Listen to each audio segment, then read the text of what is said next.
எரிப்பதால் வாகன புகையால் வானில் துளையிட்டுக் கொண்டிருக்கும் நாம் மாசுபடுத்திக் கொண்டிருப்பது காற்றை அல்ல, நம் சுவாசத்தை. குப்பையை நாங்க சாதாரணமா கொண்டு போய் கொட்டிடுறோம் அப்படின்னு சொல்லி பேசிருக்கிறோம். ஆனா குப்பையை நிறைய இடங்கள்ல தீக்குச்சி வச்சு எரிச்சு விட்டுறோம். இப்ப பார்த்தோம்னா பின்னால எரியிற குப்பையை நீங்க பாத்தீங்கன்னா ஒரு பக்கம் குப்பை எரியுது. அப்ப அந்த குப்பையில என்னென்ன இருக்கும் அப்படின்னு பார்க்கும்போது கொஞ்சம் அப்படியே ஃபோக்கஸ் பண்ணி பார்க்கும்போது அதுல பிளாஸ்டிக் பொருட்கள் இருக்கு, அதுல மக்கும் தன்மையான குப்பை இருக்கு. அதுல பாருங்க, அதுலயே மாடுகளும் மேய்க்குது, நாய்களும் இருக்கு, பல உயிரினங்களும் அதுல வாழ்ந்துட்டு இருக்கு. அப்ப இந்த மாதிரி எரியும் போது அந்த புகையில என்னென்ன இருக்கலாம் அப்படின்னு நீங்க சிந்திச்சு பாத்தீங்கன்னா அதுல கார்பன் டை ஆக்சைடு இருக்கும், நைட்ரஸ் ஆக்சைட்ஸ் இருக்கும், சல்ஃபர் ஆக்சைட்ஸ் இருக்கும். இது எல்லாமே இன்னைக்கு எல்லாமே கிளைமேட் சேஞ்ச், குளோபல் வார்மிங் அப்படிங்கிறோம். பசுமை இல்ல வாயுகள் அப்படின்னு சொல்றோம். இந்த பசுமை இல்ல வாயுகள் எல்லாம் இது மூலியமாக வெளியே வரும்போது காற்றோட கலந்து இதை நாங்க இப்போ சுவாசிக்கிறோம். இப்ப நான் பேசிட்டு இருக்கும்போது இந்த காற்றை தான் நான் சுவாசிட்டு இருக்கிறேன். அப்ப இந்த காத்து உள்ளார போகும்போது நீங்க கொஞ்சம் சிந்திச்சு பார்க்கணும். சாதாரண விஷயம் தான்.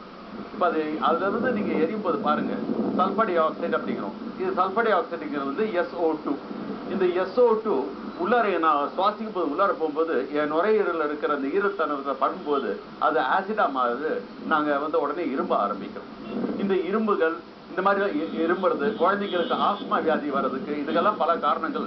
இந்த மாதிரி எரிக்கப்படுற அந்த குப்பையும் பொருட்களும் போய் மக்கள் சுவாசிக்கும் போது பாதிக்கப்படும். இப்ப நாங்க இருக்கிற இடம் ஒரு வேளாச்சேரி கிட்ட ஒரு இடத்துல இதை எடுத்துக்கிறோம். இப்ப இங்க பார்க்கும்போது பாருங்க, நீங்க அது சுத்தி எத்தனை வீடுகள் இருக்கு. அப்ப இங்க இருக்கிற இந்த குழந்தைகள், இங்க இருக்கிற மக்கள் இதுல பலவிதமா பாதிக்கப்படுவாங்க. இந்த பாதிக்கப்படுற குழந்தைங்களுக்கும் அவங்களுக்கு என்னதான் இருந்தாலும் இந்த மாதிரி இருமலை தவிர ஆஸ்மாட்டிக் அட்டாக்ஸ், ரெண்டாவது இவருடைய இம்யூனிட்டி குறைஞ்சிட்டே வரும். இதெல்லாம் நாங்க பாதுகாக்கணும். இதுக்கெல்லாம் காரணம் அப்படி பார்க்கும்போது இன்னொரு பக்கம் பாத்தீங்கன்னா ஒரு பிசினஸே த்ரைவ் ஆகுது. நான் இல்லைன்னு சொல்லல.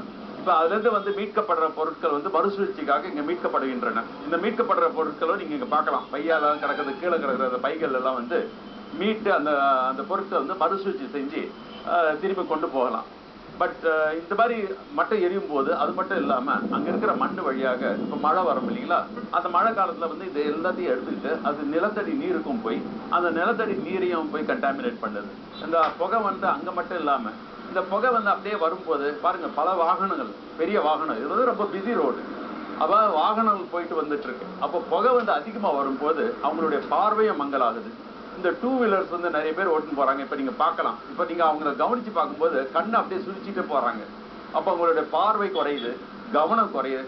அதே நேரம் சுவாசிக்கிற காத்துலயும் ஆக்சிஜன் குறைஞ்சிட்டு வரும். ஏன்னா ஆக்சிஜன் இந்த மாதிரி கேசஸ், இந்த மாதிரி வாயுகள், அதாவது இந்த கார்பன் டை ஆக்சைடு போன்ற வாயுகள் அதிகமாகும் போது அதுல இருக்கிற அந்த ஆக்சிஜன் போன்ற வாயுகள் குறைய ஆரம்பிக்கும். அப்போ அவங்களுக்கு சில நேரங்கள் பிரச்சனைகளும் வரலாம், இருமல் வரலாம். இது எல்லாம் பல காரணங்கள் உண்டு. அப்போ இதனால தண்ணி மாசுபடலாம், காற்று மாசுபடும், மக்களை ரொம்ப பாதிக்கும். குழந்தைங்களுக்கும் பெரியவங்களுக்கும் கண்டிப்பா பாதிக்கும். இது பலருக்கு புற்றுநோய்க்கும் காரணமாகலாம், ஆஸ்மாவுக்கும் காரணமாகலாம், டிவிக்கும் காரணமாகலாம். இதுக்கெல்லாம் தடுக்கிறதுக்கு ஒரே வழி, குப்பையை முடிஞ்ச அளவுக்கு வீட்டிலேயே அதை சேகரித்து வீட்டிலே பயன்படுத்தி, தேவையில்லாத குப்பையை மட்டும், அது நகராட்சியா இருக்கட்டும், மாநகராட்சியா இருக்கட்டும், அரசாங்கமா இருக்கட்டும், அல்லது ஒரு பாலிசியா இருக்கட்டும், இது சரியான முறையில் மறுசுழற்சி செஞ்சு மக்களை பாதிக்காத மாதிரி நிகழ்ச்சிகளை நாங்கள் செஞ்சாகணும்.